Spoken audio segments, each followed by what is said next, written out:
पटना विश्वविद्यालय का ये चुनाव जेडीयू के मुंह पर करारा तमाचा है। ये तमाचा इसलिए कि जहां एक तरफ सत्ता में आई जेडीयू ये कह रही थी कि छात्रों ने हमें एक्सेप्ट कर लिया है, छात्रों ने हमें ये दिखा दिया कि नीतीश कुमार बेस्ट मुख्यमंत्री हो सकते हैं और नीतीश कुमार सबसे बढ़िया नेता है, उनकी पार्टी जेडीयू जो है वो सबसे बढ़िया पार्टी है।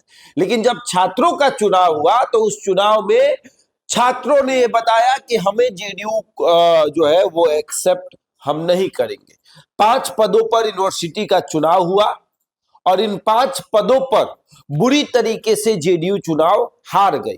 2 सीटों पर एबीवीपी, 2 सीटों पर एनएसयूआई और 1 सीट पर टीम ओसामा की जीत हुई है, जो कि जेडीयू के लिए एक बड़ा सवाल भी है कि आखिर इस चुनाव को लीड कौन कर रहा था और आखिर इस छात्र का जो चुनाव हुआ इसे देख कौन रहा था। पिछली बार आपने देखा कि जेडीयू ने कैंडिडेट तक नहीं दिया। इस बार क्या हुआ? इस बार कैंडिडेट उतरे तो फिर पूरा दमखम लगा दिया गया था। बड़े बड़े होर्डिंग लगे हुए थे, पोस्टर लगे हुए थे कि जेडीयू की तरफ से 5 उम्मीदवारों को चुनावी मैदान में उतारा गया है, ये है वो है। और उसके बाद अब देखिए जो चीजें हैं वो सामने आ चुकी है और जेडीयू के लिए एक बड़ा सवाल भी है कि आखिर जब छात्रों के बदौलत आप विधानसभा का चुनाव जीत गए तो फिर उसी छात्रों के बदौलत अब पटना यूनिवर्सिटी का चुनाव क्यों नहीं जीत पाए? अध्यक्ष नहीं जीतते तो कम से कम उपाध्यक्ष पर तो अपनी दावेदारी ठोक देते। उपाध्यक्ष तो गया, टीम ओसामा ले गया, वहां भी आपकी किसी मंत्री का कॉल गया था, खेल करने की जो है वो साजिश रची जा रही थी, लेकिन काम नहीं आया।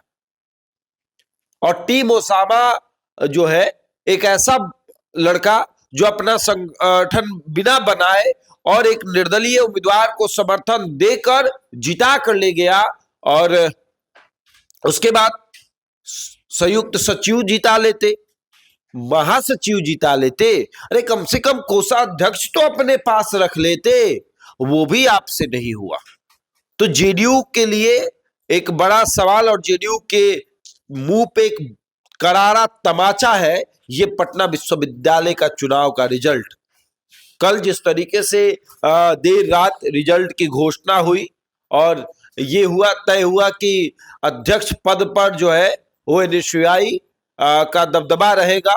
पप्पू यादव के समर्थन से एनएसयूआई जो शांतनु शेखर है वो अध्यक्ष बन गए। उपाध्यक्ष पर टीम ओसामा का दबदबा, वहीं महासचिव भी जो है वो चला गया आपको एनएसयूआई के पास, खुशी तिवारी। उसके बाद संयुक्त सचिव जो है वो एबीवीपी और कोषाध्यक्ष एबीवीपी।